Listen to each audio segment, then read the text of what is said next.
बिस्मिल्लाहिर्रहमानिर्रहीम। शुरू अल्लाह के नाम से जो बड़ा मेहरबान और निहायत रहम करने वाला है। अस्सलामुअलैकुम, welcome back to my channel.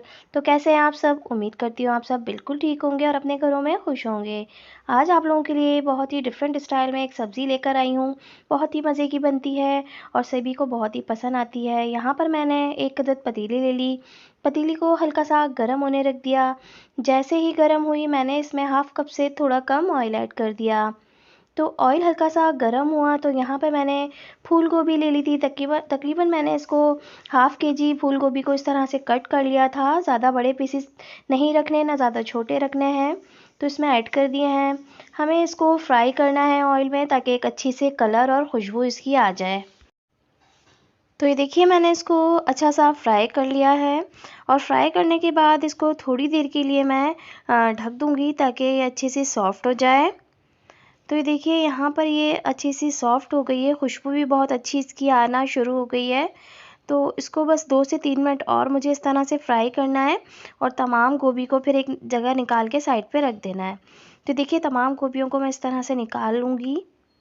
Fry करने के बाद इसको ऑयल में से हमें अलग कर लेना है। अब उसी पैन में, उसी ऑयल में मैं आलू डाल दूँगी। यहाँ पे मैंने 3 अदद आलूओं को इस तरह से कटिंग कर लिया था क्यूब्स में और इसमें ऐड कर दिया। आलूओं को भी इस तरह से ऑयल में फ्राई करना है, अच्छी तरह से आलूओं को फ्राई करना है। तो बस आलूओं को भी मैंने 2 से 3 मिनट फ्राई किया और इसको सेपरेट करना शुरू कर दिया ऑयल में से। तमाम आलूओं को भी मैं एक साइड पे निकाल लूँगी।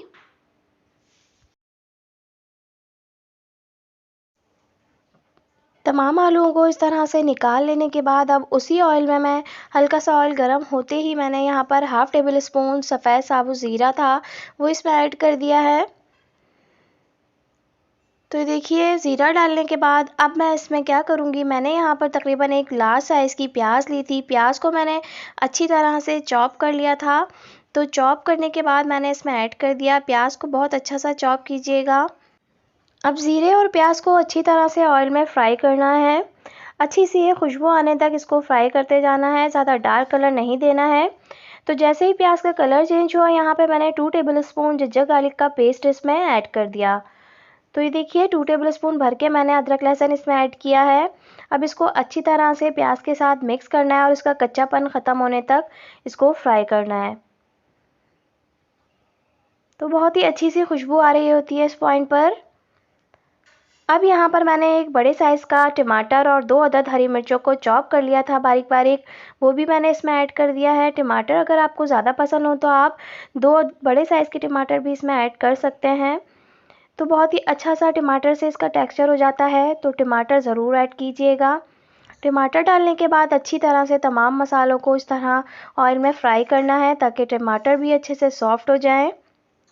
अब यहाँ पर मैंने हाफ़ कप मटर ले लिए थे, फ्रोज़न मटर है, इसमें मैंने मटर ऐड कर दिए हैं। मटर डालने के बाद भी इसको ऑयल में अच्छी तरह से फ्राई करना है मसाले के साथ। अब यहाँ पर थोड़ा थोड़ा पानी ऐड करते जाऊँगी, ज़्यादा पानी एकदम से नहीं डालिएगा।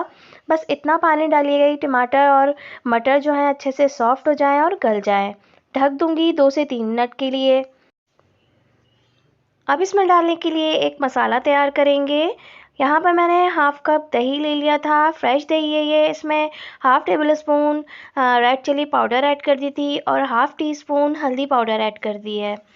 हाफ़ टेबल स्पून धनिया पाउडर ऐड कर रही हूँ और हाफ़ टी स्पून नमक ऐड किया है। नमक अपने जायके के हिसाब से ऐड कीजिएगा। अब इन तमाम चीज़ों को अच्छी तरह से मिक्स करना है। अच्छा सा एक मिक्सचर तैयार कर लेना है, तमाम पाउडर मसाले यकजा हो जाए।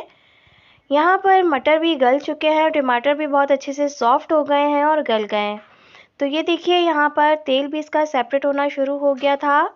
इसको थोड़ी सी भुनाई करूँगी मैं ताकि टमाटर अच्छे से सॉफ्ट हो जाए, अच्छा सा इसका स्मूथ सा मिक्सचर तैयार हो जाए। तो ये देखिए यहाँ पर अब जो मैंने दही में मसाले डाल के रखे थे वो इसमें ऐड कर रही हूँ। मसाले डालने के बाद इसको अच्छी तरह से फिर से भूनना शुरू कर देना है। दही भी अपना पानी रिलीज़ करेगा और हमें इसको अच्छा सा भूनना है ताकि मसालों की एक अच्छी सी खुशबू आ जाए। जब तक कि तेल सेपरेट नहीं होता हमें इसको भूनना है। और यहाँ पर मैंने आलू और गोभी को फ्राई करके जब रखा था वो हमें इसमें ऐड करना है, क्योंकि अभी आलूओं में भी बिल्कुल अच्छे से इनको गलना है। आलू हमने फुल कुक नहीं किए थे, जस्ट इनको फ्राई करके निकाल लिया था। अच्छी तरह से मसाले के साथ आलूओं को इस तरह से भूनना है ताकि तमाम मसाले आलूओं में अच्छे सा फ्लेवर आ जाए। इसके बाद मैंने गोभी भी इसमें ऐड कर दी थी। जो गोभी हमने फ्राई करके अलग रखी थी वो भी इसमें ऐड कर देनी है। गोभी को हमें थोड़ा सा इस तरह से रखना है कि वो बिल्कुल टूटे ना और उसके फूल बरकरार रहें, ताकि एक अच्छी सी खूबसूरत सी लुक आए हमारी सब्ज़ी में। तो ये देखिए अच्छी तरह से मैं भूनती भी जा रही हूँ। यहाँ पर बस थोड़ा सा ही पानी ऐड करूँगी ताकि मुकम्मल तौर पर सब्ज़ियाँ गल जाएँ अच्छे से। 2 से 3 मिनट ढककर पकाने के बाद मैंने इसमें तकरीबन 1 टेबलस्पून भर के कसूरी मेथी थी वो इसमें ऐड कर दी है। और गरम मसाला था, हाफ़ टी स्पून गरम मसाला इसमें ऊपर से लास्ट में छिड़क दिया और कसूरी मेथी इस तरह से हाथ से डाल दी थी। तो इसकी बहुत ही अच्छी सी खुशबू आती है। इसको ढक के 2 से 3 मिनट पकाऊंगी। अगर आप मेरे चैनल पर न्यू हैं और अब तक आपने सब्सक्राइब नहीं किया है तो सब्सक्राइब कर दीजिए, लाइक कर दीजिए और एक प्यारा सा कमेंट भी कर दीजिए। तो सब्ज़ी को मैं दोबारा से ढक दूंगी ताकि अच्छी सी खुशबू आ जाए तमाम गरम मसाले और ज़ीरे की। तो 2 से 3 मिनट के लिए मैंने इसको दोबारा से ढक दिया था। अब ये बिल्कुल तैयार है। बहुत ही मज़ेदार सी खुशबू आ रही थी। तो ज़रूर ट्राई कीजिएगा और मुझे फ़ीडबैक दीजिएगा ये कैसी बनी थी और आपको ये कितनी पसंद आई। बहुत ही आसान सी रेसिपी है, इजीली घर में बन जाती है और सबको ही बहुत पसंद आती है। वाइट राइस के साथ, चपाती के साथ, हर तरह से ये मज़े की लगती है।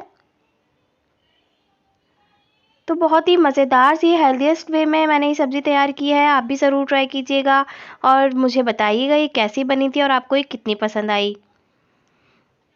तो चलती हूँ, फिर हाज़िर होंगी कोई अच्छी सी आसान सी रेसिपी के साथ। जब तक के लिए दुआओं में याद रखिएगा। Thanks for watching. अल्लाह हाफ़िज़।